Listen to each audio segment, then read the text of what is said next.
I'm not showing you my wife or any grandchildren. I don't want anything to do with you. Just leave the money and go," he said coldly. His words felt like a knife cutting through me. I didn't understand what he was saying, and I stared at his face. There was no warmth in his eyes anymore, just coldness. For 19 years, after my husband betrayed me, I raised our son alone. I thought he understood the pain and struggles I went through, but in one moment, that hope was gone.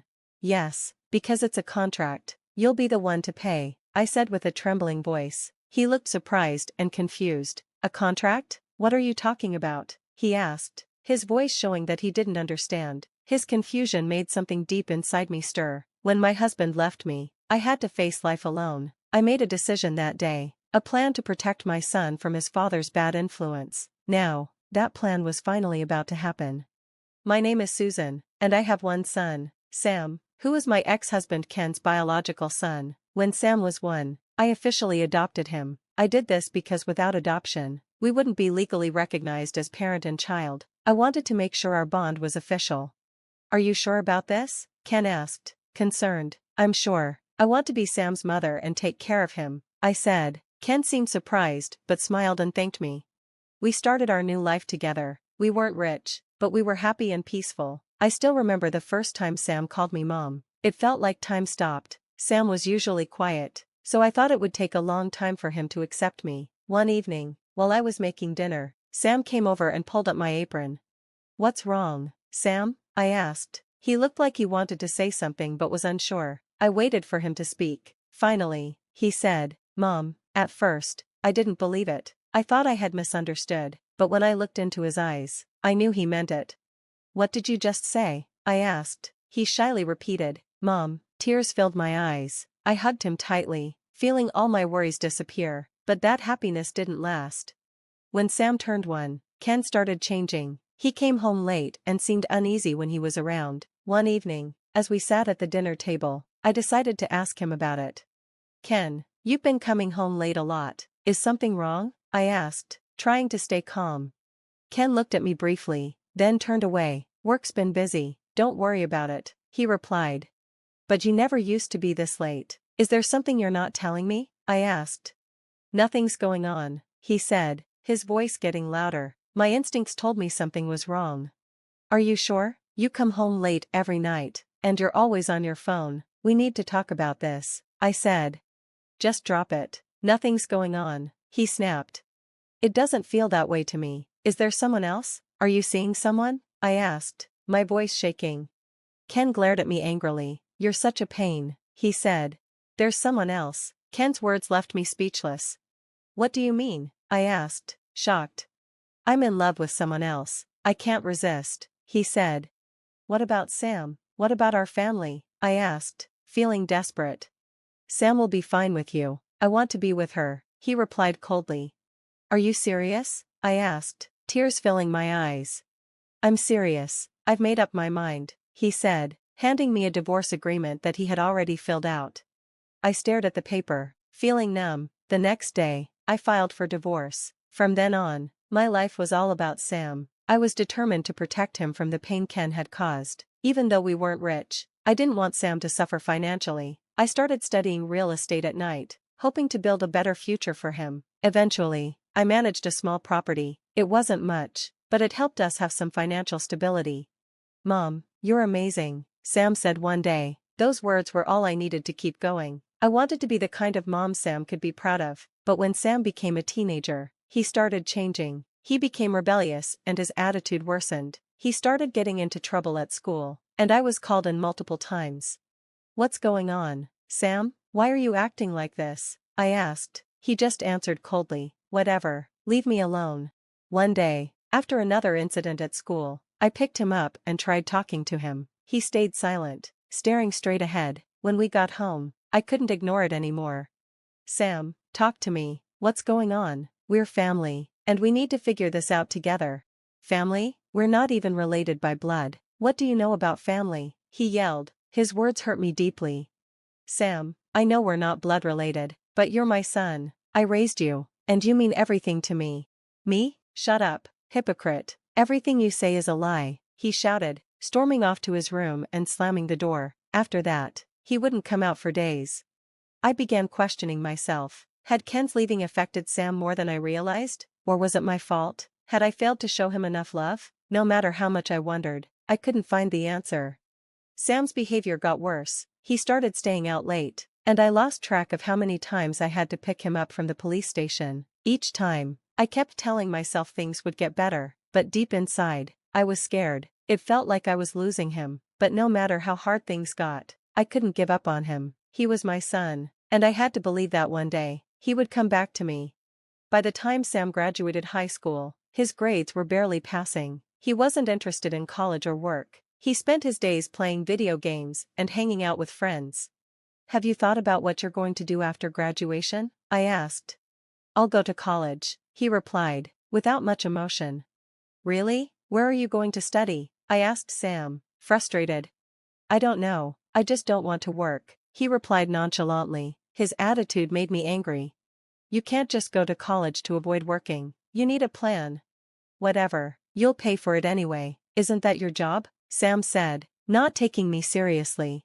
I couldn't believe what I was hearing. No, I'm not paying for everything. You need to take responsibility for your own life. Sam scoffed. Fine, I'll get a scholarship or something. It was no use. He wasn't listening. A few weeks later, he packed his things and told me he was moving out. So, you're really leaving? I asked. Yeah, I'm done with this place. It's better for both of us, he said, walking out without looking back, slamming the door behind him. I stood there, feeling lost, wondering where I went wrong. Years passed, and I hardly heard from him. Then one day, Sam called me out of the blue. Sam, what's going on? You never call, I said, thinking he needed money. I got married, he said. When did this happen? What about college? Who is she? I asked. I dropped out. Her name's Emily, and she's pregnant, but don't worry, you won't be involved. Not involved? I'm still your mother, I said. Not anymore, I don't need you, just leave the money, and we're done, he replied coldly. His words shocked me. If you want to cut ties, we can file the paperwork, I said. He seemed confused. Paperwork? What do you mean? I'll file the legal papers to end our relationship. You won't be my son anymore, legally or otherwise. Sam paused. Wait, what does that mean? It means that your father's debt will now be yours to pay off. You're responsible for it now, I explained. What? How is that my responsibility? Sam asked. Your father made you his co-signer when you turned 18. You've been responsible for his debt since then. I've been paying for it, but not anymore. Now that we're not family, I won't anymore. Wait, you can't do this. I didn't know. Please help me, Sam begged, his voice trembling. This is your life now, Sam. You made these choices, I said, feeling a mix of sadness and relief as I hung up the phone. I was finally free. That night, I sat alone in my quiet home, crying for the son I had lost. In the next few months, Sam tried to fight the legal papers. He even tried to claim a right to my estate, but the court rejected his case. His reckless choices had caught up with him. At the court, he yelled at me, "You abandoned me. I deserve something for everything I've been through." The judge rejected his claims and reminded him of the consequences of his actions. Sam's pleas fell on deaf ears as he stood there defeated. He had lost everything. I watched him, feeling a strange mix of pity and resignation. Sam's life had spiraled out of control, and now he was alone. After losing the court case, Sam had only his wife, Emily, left, but even that didn't last long. When Emily found out about the debt Sam had inherited from his father, she was furious. "Why didn't you tell me about this huge debt?" she shouted, her voice filled with anger. "I didn't know about it either. It's not my fault," Sam tried to explain. "Do you really think that excuse works? How do you plan to pay it off? What about our future?" she demanded. Sam desperately tried to calm her down. "Wait, we can figure this out together. We're married." "Married? I can't stay in this mess. Our relationship is over," she said. "What do you mean? Are you leaving me?" Sam asked, shocked. "Yes, I want a divorce. I want nothing to do with this mess." "Please don't go. Don't leave me alone," Sam begged. "What do you expect me to do? I can't live like this," she said. She gave him one last cold look before turning to me and saying, "Thank you for everything." A few days later, Emily filed for divorce, but things didn't get any better for Sam. It turned out that Emily had been having an affair with another man while still married to Sam. She had divorced her ex-husband, Chris, when she found out she was pregnant with Sam's child, and then quickly married Sam. Sam had no idea about the affair until now. "Who is this guy?" Sam asked, feeling shocked. "I'm her husband," Emily's ex-husband said, filled with rage. "Husband? What do you mean?" Sam asked, confused. "I was married to her until recently," the ex-husband shouted angrily. "So, you left me for him? You betrayed me." The ex-husband's anger exploded, and he began throwing accusations at both Emily and Sam. Sam, feeling trapped, couldn't handle the situation, but Emily wasn't finished yet. She planned to use the alimony from Sam to pay off the damages her ex-husband was suing her for. This left Sam with both alimony to pay and the huge debts from his father, making him feel completely cornered. Overwhelmed by his financial burdens, Sam thought, "This isn't fair, how did it all go so wrong?" His once confident attitude crumbled as he realized how alone he was. Between his father's debt, Emily's betrayal, alimony, child support, and student loans, everything was weighing on him. He cried out, "Somebody, please help me, what do I do?" But there was no one left to help him. He had pushed everyone away with his arrogance. His voice echoed, but no one answered. His strength and confidence were gone, and only despair remained.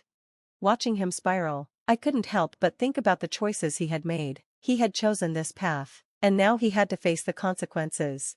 "Sam, you have to take responsibility for the life you've chosen," I thought to myself. All I could do was pray that his journey wouldn't be too long and lonely. After losing everything, Sam came to me again, begging for help. This time, his face showed no arrogance, only desperation. "Mom, please help me, I'm begging you," he pleaded, his voice shaking. I listened to him, but I knew I had to stay firm. "Sam, we've already cut ties. You're the one who made these decisions. Now, you have to live with them." His face twisted in pain. "I know, but please, just one more time, I swear I'll never ask again." "It's always the same, Sam," I said, feeling hurt. "You only come to me when you need something. I've given you so much, and now you finally understand, but it's too late." Sam lowered his head in silence, the weight of my words sinking in. "I know, I have no one left to turn to," he said quietly. "You have to take responsibility for your own life now. I can't help you anymore," I said firmly. Sam slowly walked out of the room, his shoulders slumped under the weight of his mistakes. His once confident posture was gone, replaced by the heavy burden of everything he had done wrong. Over time, Sam became more isolated. He was drowning in debt, alimony, and child support, and he had no one left to rely on. The reality of his actions finally sank in. By the time he realized his mistakes, it was too late to fix anything. His cruel words and actions toward me had come back to haunt him.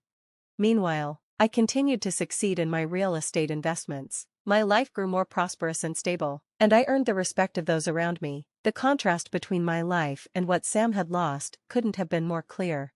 "Sam, this is the result of the path you chose," I thought. "There's nothing I can do for you now." As I moved forward, I knew I couldn't look back. Even if Sam whispered, I was wrong. I knew those words wouldn't reach me now. My life was rich and fulfilling. Even without Sam, I had completely severed our relationship, and I had no need to look back. When he came to me for help, I calmly refused, knowing deep in my heart that it was the right decision. Sam had lost everything, but I had moved on and was thriving. That was the final outcome of my journey, and I felt no regret.